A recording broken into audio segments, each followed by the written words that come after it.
So let's take a closer look at Donald Trump's proposals. Are they really as potentially disastrous as some of his critics are suggesting? It's part of this week's installment of America's Debt and the Economy. And for it, we're joined by economist Doug Holtz-Eakin, former director of the Congressional Budget Office, former chief economic advisor to the McCain presidential campaign in 2008, and currently president of the American Action Forum. Doug, thanks so much for being here. Appreciate it. My pleasure. So, Mr. Trump, the first time he answered this question about handling debt on CNBC, he said, quote, "I would borrow knowing that if the economy crashed, you could make a deal."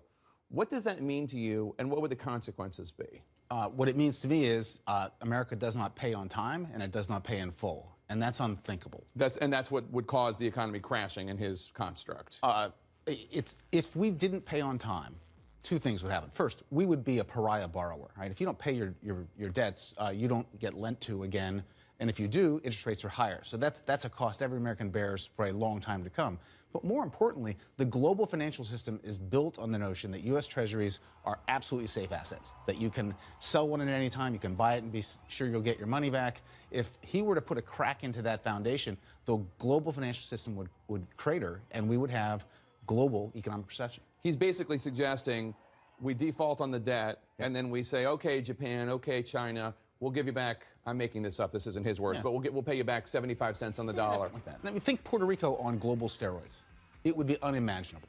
And that's what the proposal was. And what does it mean to the average American? What would it do? To the average American, it means take the Great Recession we just went through and imagine something much, much worse, so your jobs go away. And when we finally recover, we live with a higher borrowing cost. It hampers the ability to finance every house, every car, every durable good in America.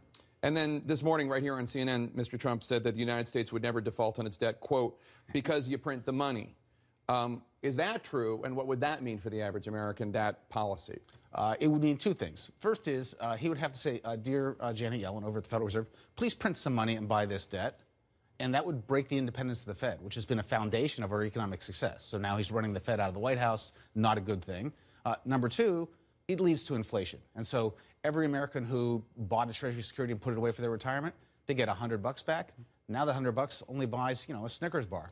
That cuts into the standard of living. High inflation and high debt are not a good combination. One of the things that I've heard from Trump supporters on social media is, and maybe I should stop reading social media, but that's not. Those are your news sources? That's another story. But one of the pushbacks is, hey, what about quantitative easing? How is we'll print more money any different from quantitative easing without getting too wonky? What is the difference between the two, if you can? Quantitative easing is the Fed purchasing assets, don't have to be treasuries. In fact, some are mortgage-backed securities, for purposes of pumping money into the banking system. This is buying a particular treasury security for the sole purpose of having the money to repay. And so it means that you have lost the ability to tax the economy, which is typically how we repay, and you've lost the ability to have the economy grow and pay it back. So you're in a very bad place when you're starting to print money for the purpose of repaying debt. So it's not the same thing? It's not even close to the same thing. All right. And lastly, in our most recent CNN ORC poll of registered voters nationwide, Donald Trump beats Hillary Clinton on how he would handle the economy, 50% to 45%. What do you think voters see in his economic policy that they like, if you can speculate? Well, first of all, this is a horse race in the loser's bracket of the economic tournament because, she hasn't gotten anything to grow the economy. He hasn't produced much in proposals to grow the economy. They're picking between, really some undesirable economic options at this point. I think the thing they see the most is he's talking about issues that Americans care about. I mean, people are worried about China. People are worried about trade. They're worried about our place in the world. I don't endorse the solutions. Obviously, this debt thing is a bad idea. But he is talking about the issues they care about. And I think that's why they notice him.